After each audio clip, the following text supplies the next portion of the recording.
Ladies and gentlemen, welcome back to the channel. It's your boy Quit. Today we're going to talk about the Nintendo 2 Direct and a few predictions that I have. So I've had, for the last few months, I've had quite the extended list, if you will, of what I predict, for the Switch, the games, the launch games, uh, the games within the first year, the price, power and all that other stuff. Today is a good time to go over that. Now we got a couple days before the Switch 2 Direct comes out. Nintendo, I'm sure they're gonna hit us, with something hard. First thing I want to talk about is the price.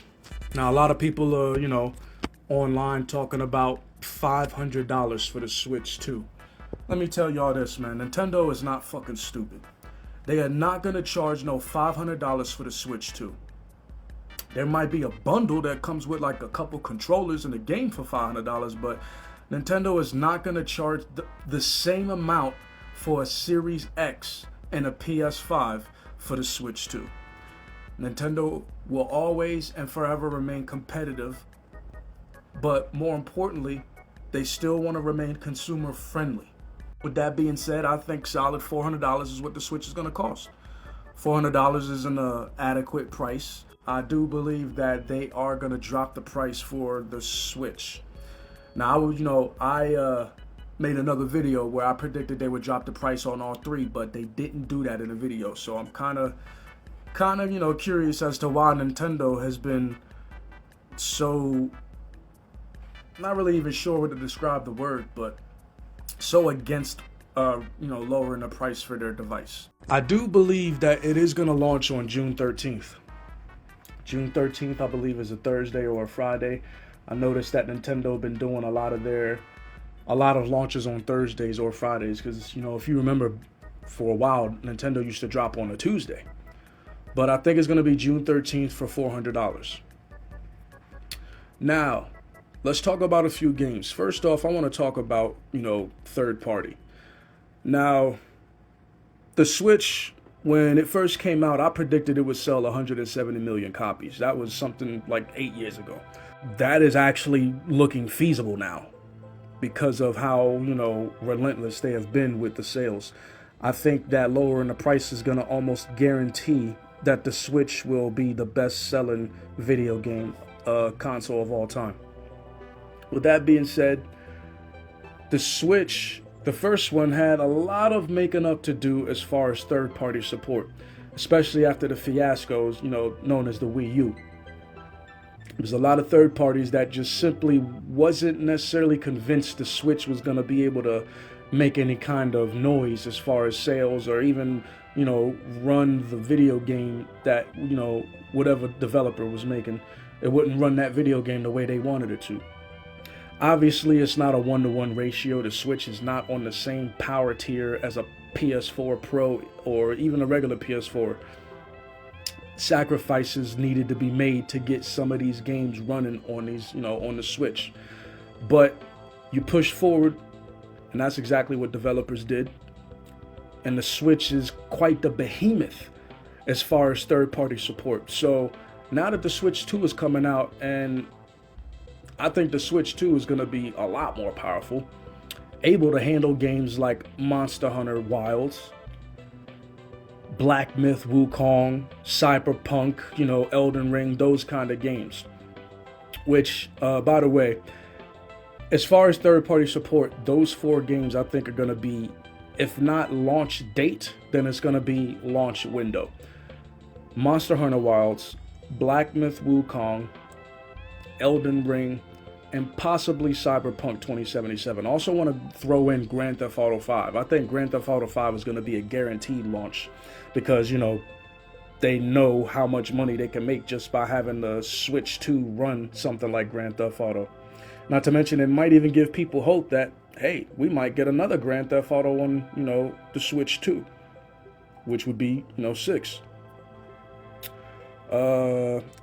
I think Square Enix and Capcom are going to be, on the front lines as far as the third-party developer support. I think Square Enix and Capcom Oh, and Bandai Namco, excuse me. I think those three developers are going to be having a very strong presence this direct. So don't be surprised when you see Street Fighter 6 plus the Season 1 DLC, or Tekken 8 plus the Season 1 DLC, or, you know, Final Fantasy 7 Remake all coming out on the Switch 2 in the launch window. I think there's going to be some other big games too. Call of Duty is definitely going to be coming for the Switch 2. Battlefield, the new one, I feel is going to finally be able to be ran on a Switch console. I also want to throw my hat and say Ninja Gaiden 4. Even though we don't really know too much about the game, like when it's going to release and everything, but I think Ninja Gaiden 4 is going to be another one of those games that is going to come out to the Switch, especially because they had, you know, a little bit of a resurgence with the trilogy, Ragebound, Ninja Gaiden Black 2, or Ninja Gaiden 2 Black, however you pronounce it. These are all games that could really come out on Nintendo's console if the developers meet eye and eye. Now, one thing I want to point out is that I have a lot of other games, by the way. I just don't want to give everything away in this video. One thing I want to say is don't be surprised to see some third-party developer exclusives come to the Switch 2 sometime soon. I expect Marvel Ultimate Alliance 4 to, make some kind of appearance. If Monster Hunter Wilds doesn't come out for the Switch 2, then you can expect exclusive Monster Hunter, maybe a sequel to Rise 2 or something like that. I think there's going to be another Monster Hunter. For the last third-party thing that I want to throw out there, this is a bit of a long stretch, a Hail Mary, if you will. But I think Capcom is going to announce a sequel to either Marvel vs. Capcom or Capcom vs. SNK. So we'll be getting Marvel vs. Capcom 4 or Capcom vs. SNK 3. The reason why I suspect this will happen is because for the last few directs that have happened, Capcom has been very strong with their support, A, and B, that is where they announced Capcom vs. SNK collection or Capcom Fighting collection, and also the Marvel vs. Capcom collection. Both of those was announced on the Nintendo Direct Switch. But let's go ahead and move forward. Let's talk about the meat and potatoes, the first party. Now, this is a reminder, I don't have any kind of insider information. I'm trying to make these kind of videos less repetitive than maybe some of the other YouTubers you guys might watch or I might watch. I like to be a little bit more out there. Now, with that being said, I think there's going to be a sequel to either Tears of the Kingdom, a sequel to A Link to the Past, or Nintendo may just outright say, hey, we have The Legend of Zelda Online. And when I say Legend of Zelda Online, that means that this would probably take place in the Tears of the Kingdom Hyrule. I could see, you teaming up with two other Links, and, you guys choose between the powers of Breath of the Wild and Tears of the Kingdom. Like, you can't have all of the powers, you just choose between the powers. And, you kind of what they almost did with Elden Ring Night Ring. This is an idea that I've had for a while, by the way. It's not like I looked at Elden Ring and just came up with it. This is something that I thought Nintendo should have done for a long time, is have some kind of online component with the Zelda, Breath of the Wild or Tears of the Kingdom, but we never got that. So moving forward to the next thing. If those do get announced, they're not going to be launch titles. Those are going to be coming out next year for Zelda's 40th anniversary. Speaking of 40th anniversary, let's go ahead and segue into the Mario, franchise.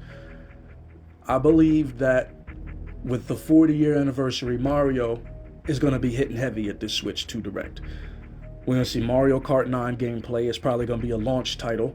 I believe a sequel to Super Mario Wonder will be announced still. I had, predicted this in the last video. It didn't happen, but I still believe a sequel to Super Mario Wonder is going to, be released. And not just released. I think it's going to be Switch 2 and on the Switch 1. I do think still there will be a Prime 2 and a Prime 3 Shadow Drop. Nintendo really, really let me down with not announcing that on the Direct last week. I was surprised. I was very shocked. there's gonna be other typical, first party games shown. Your Animal Crossing, your Splatoon, your Fire Emblem. I think these are gonna be things that are shown. I believe there's gonna be some kind of Nintendo Landish kind of game, like how Switch 1 2 was one of the launch games, Nintendo Land for Wii U, esports for Wii, etc. I think they might come out with a game called Nintendo World or something, where it's a sequel to Nintendo Land. I think, Nintendo World was, I ain't gonna lie, Nintendo Land was actually kind of fun. I think Platinum Games is gonna have some kind of new exclusive on the Switch. Platinum Games has a very, very strong relationship with Nintendo.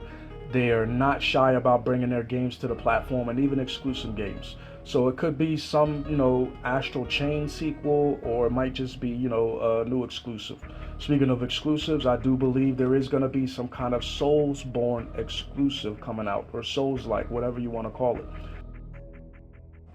Souls-likes are a kind of market that Nintendo has never tried. And I think having a Soulsborne exclusive would definitely, put Nintendo further along the lines of, hey, we know what the hell we're doing now. With that being said, I think it's a good time to bring this video to a close. As always, like, comment, subscribe. Take care of yourself. Take care of everyone else. All right.